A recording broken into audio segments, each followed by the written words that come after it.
नमस्कार दोस्तों, स्वागत है आपका मौर्य एडुहब में। आज हम जानेंगे भारतीय संविधान की प्रमुख विशेषताओं के बारे में, जो प्रतियोगी परीक्षाओं के लिए बेहद महत्वपूर्ण है। सबसे पहले एक महत्वपूर्ण तथ्य, भारतीय संविधान को 26 नवंबर 1949 को अंगीकृत किया गया था। अब जानते हैं इसकी प्रमुख विशेषताएं। पहली विशेषता, लिखित संविधान। भारत का संविधान एक लिखित एवं विस्तृत संविधान है। इसमें शासन व्यवस्था, नागरिकों के अधिकार, राज्य के नीति निर्देशक तत्व, मौलिक कर्तव्य तथा केंद्र और राज्यों के बीच शक्तियों का स्पष्ट उल्लेख किया गया है। दूसरी विशेषता, समाजवादी राज्य। भारतीय संविधान भारत को एक समाजवादी राज्य के रूप में स्थापित करने की दिशा में कार्य करता है। इसका उद्देश्य सामाजिक और आर्थिक न्याय तथा संसाधनों के समान अवसर को बढ़ावा देना है। तीसरी विशेषता, कठोरता एवं लचीलेपन का समन्वय। भारतीय संविधान न तो पूरी तरह कठोर है और न ही पूरी तरह लचीला। इसके कुछ प्रावधानों में संशोधन अपेक्षाकृत सरल प्रक्रिया से किया जा सकता है, जबकि कुछ प्रावधानों के लिए विशेष बहुमत और कुछ मामलों में राज्यों की स्वीकृति भी आवश्यक होती है। इस प्रकार संविधान में कठोरता और लचीलेपन का सुंदर संतुलन दिखाई देता है। चौथी विशेषता, न्यायिक पुनरावलोकन एवं संसदीय संप्रभुता का समन्वय। भारत में संसद कानून बनाती है, लेकिन न्यायपालिका को यह अधिकार प्राप्त है कि वह कानूनों और सरकारी कार्यों की संवैधानिकता की समीक्षा कर सके। इस प्रकार भारतीय व्यवस्था में संसदीय शासन और न्यायिक पुनरावलोकन के बीच संतुलन स्थापित किया गया है। पांचवी विशेषता, मौलिक कर्तव्य। भारतीय संविधान नागरिकों को केवल अधिकार ही नहीं देता, बल्कि उनके मौलिक कर्तव्यों का भी उल्लेख करता है। इनका उद्देश्य नागरिकों में राष्ट्र के प्रति जिम्मेदारी और संवैधानिक मूल्यों के प्रति सम्मान की भावना विकसित करना है। छठी विशेषता, विश्व शांति का समर्थक। भारत का संविधान अंतर्राष्ट्रीय शांति और सुरक्षा को बढ़ावा देने की भावना रखता है। भारत शांतिपूर्ण सहअस्तित्व, अंतर्राष्ट्रीय सहयोग और राष्ट्रों के बीच सम्मानपूर्ण संबंधों का समर्थन करता है। सातवीं विशेषता, लोक कल्याणकारी राज्य की स्थापना का आदर्श। भारतीय संविधान का लक्ष्य ऐसा राज्य स्थापित करना है जो समाज के सभी वर्गों के सामाजिक, आर्थिक और राजनीतिक कल्याण के लिए कार्य करे। आठवीं विशेषता, अल्पसंख्यकों एवं पिछड़े वर्गों के कल्याण हेतु विशेष प्रावधान। भारतीय संविधान समाज के कमजोर, पिछड़े और वंचित वर्गों के हितों की रक्षा के लिए विशेष प्रावधान करता है, ताकि सामाजिक न्याय और समान अवसर सुनिश्चित किए जा सकें। भारतीय संविधान को विश्व का सबसे विशाल लिखित संविधान माना जाता है। अब जानते हैं इसके मुख्य तथ्यों के बारे में। भारतीय संविधान में 395 अनुच्छेद, 22 भाग, 12 अनुसूचियां व 5 परिशिष्ट हैं, जिनमें लगभग 1,45,000 शब्द थे। अब अगर हम अन्य देशों के संविधानों से इसकी तुलना करें, तो एक महत्वपूर्ण तथ्य सामने आता है। जहां अमेरिका के संविधान में 7 अनुच्छेद, कनाडा के संविधान में 147 अनुच्छेद, ऑस्ट्रेलिया के संविधान में 128 अनुच्छेद व दक्षिण अफ्रीका के संविधान में 153 अनुच्छेद हैं, वहीं भारतीय संविधान की संरचना काफी विस्तृत है। भारत के संविधान में मूलतः 22 भाग, 395 अनुच्छेद तथा 8 अनुसूचियां थीं। वर्तमान में भारतीय संविधान में 395 अनुच्छेद, 22 भाग, 12 अनुसूचियां व 5 परिशिष्ट हैं। अब सवाल उठता है कि भारतीय संविधान इतना विशाल क्यों है? इसकी विशालता का एक प्रमुख कारण ये है कि इसमें केंद्र सरकार के साथ साथ राज्य सरकार की शासन व्यवस्था के प्रावधानों का भी विस्तृत वर्णन किया गया है। इसी कारण भारतीय संविधान अन्य कई देशों के संविधानों की तुलना में अधिक विस्तृत है। तो दोस्तों, याद रखिए, अमेरिका 7 अनुच्छेद, कनाडा 147 अनुच्छेद, ऑस्ट्रेलिया 128 अनुच्छेद, दक्षिण अफ्रीका 153 अनुच्छेद और भारतीय संविधान विश्व का सबसे विशाल लिखित संविधान। संपूर्ण प्रभुत्व संपन्न और लोकतांत्रिक गणतंत्र। पहली विशेषता, संपूर्ण प्रभुत्व संपन्न संविधान। भारत अपने आंतरिक मामलों में सर्वोच्च तथा विदेशी मामलों में स्वतंत्र है। भारत किसी भी बाहरी शक्ति के अधीन नहीं है और अपने निर्णय स्वयं लेने के लिए स्वतंत्र है। दूसरी विशेषता, लोकतांत्रिक गणतंत्र।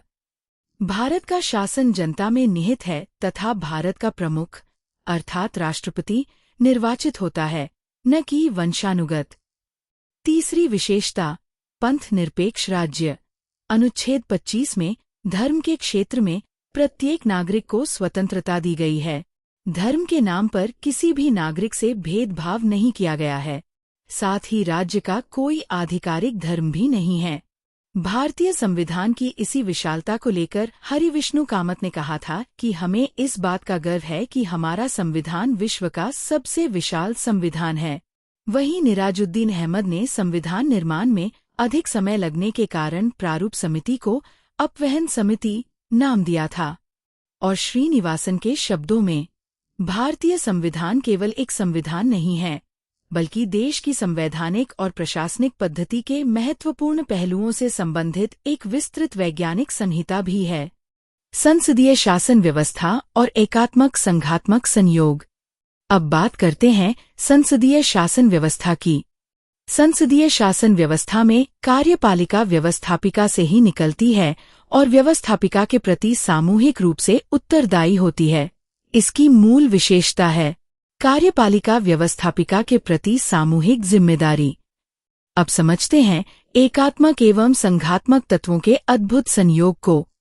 भारतीय संविधान में एकात्मक और संघात्मक दोनों प्रकार के तत्व पाए जाते हैं। पहला, एकात्मक तत्व। अति महत्वपूर्ण विषयों को संघ सूची में स्थान दिया गया है। दूसरा, समवर्ती सूची में केंद्र के निर्णय को प्रमुखता दी गई है। तीसरा, अवशिष्ट शक्तियां केंद्र के पास हैं। चौथा, आपातकाल में केंद्र का राज्यों पर नियंत्रण बढ़ जाता है। पांचवा, इकहरी नागरिकता और अखिल भारतीय सेवाएं। छठा, संसद को राज्यों के पुनर्गठन का अधिकार प्राप्त है। सातवां, राष्ट्रपति द्वारा राज्यपालों की नियुक्ति। आठवां, राज्यों की केंद्र पर आर्थिक निर्भरता, जो केंद्र को अधिक मजबूती प्रदान करती है। इस प्रकार भारतीय संविधान में संघात्मक और एकात्मक दोनों तत्वों का अद्भुत समन्वय दिखाई देता है। डॉक्टर भीमराव अंबेडकर, डॉक्टर राजेंद्र प्रसाद और संघात्मक विशेषताएं। अब आते हैं इस श्रृंखला के अंतिम भाग पर। सबसे पहले डॉक्टर भीमराव अंबेडकर के विचार। डॉक्टर अंबेडकर के अनुसार, मैं आपके इस विचार से सहमत हूं कि यद्यपि हमारे संविधान में ऐसे उपबंधों का समावेश भी है जो केंद्र को ऐसी शक्ति प्रदान करते हैं जिनमें प्रांतों की स्वतंत्रता समाप्त सी हो जाती है, फिर भी ये परिसंघात्मक संविधान है। अब बात करते हैं डॉक्टर राजेंद्र प्रसाद के विचारों की। डॉक्टर राजेंद्र प्रसाद के अनुसार, व्यक्तिगत रूप से मैं इस बात को कोई महत्व नहीं देता कि इसे आप संघीय संविधान या एकात्मक संविधान अथवा किसी अन्य नाम से पुकारते हैं। अगर संविधान हमारे उद्देश्य को पूरा करता रहे तो नाम से कोई फर्क नहीं पड़ता। अब अंत में याद करते हैं भारतीय संविधान की संघात्मक विशेषताएं। पहली, संविधान की सर्वोच्चता। भारत में संविधान सर्वोच्च है और शासन के सभी अंगों को संविधान के अनुसार कार्य करना होता है। दूसरी, द्विसदनात्मक विधायिका। केंद्र में संसद के 2 सदन हैं, लोकसभा और राज्यसभा। तीसरी, लिखित संविधान। भारत का संविधान लिखित और विस्तृत संविधान है। चौथी, स्वतंत्र एवं निष्पक्ष न्यायपालिका। भारत में न्यायपालिका स्वतंत्र है और संविधान की रक्षा करने में महत्वपूर्ण भूमिका निभाती है। पांचवीं, शासन की शक्तियों का केंद्र व राज्यों के मध्य स्पष्ट विभाजन। संविधान केंद्र और राज्यों के बीच शक्तियों का विभाजन करता है। छठी, द्विस्तरीय शासन व्यवस्था। भारत में केंद्र और राज्य 2 स्तरों पर सरकारें कार्य करती हैं। तो दोस्तों, इस प्रकार भारतीय संविधान में संघात्मक और एकात्मक दोनों विशेषताओं का अद्भुत समन्वय देखने को मिलता है। आज का हमारा सवाल आपके लिए है। आज का प्रश्न भारतीय संविधान की मुख्य विशेषताओं से संबंधित है। प्रश्न, भारतीय संविधान की निम्न में से कौन सी विशेषता सही है? संपूर्ण प्रभुत्व संपन्न, लोकतांत्रिक गणतंत्र, पंथ निरपेक्ष, अनुच्छेद 25 के संबंध में आपके सामने 4 विकल्प हैं। ए. भारत आंतरिक मामलों में सर्वोच्च तथा विदेशी मामलों में स्वतंत्र है। शासन जनता में निहित है। राष्ट्रपति निर्वाचित, वंशानुगत नहीं। अनुच्छेद 25 में धर्म की स्वतंत्रता और कोई राजकीय धर्म नहीं। बी. भारत में वंशानुगत शासन है और अनुच्छेद 25 में कोई धर्म स्वतंत्रता नहीं।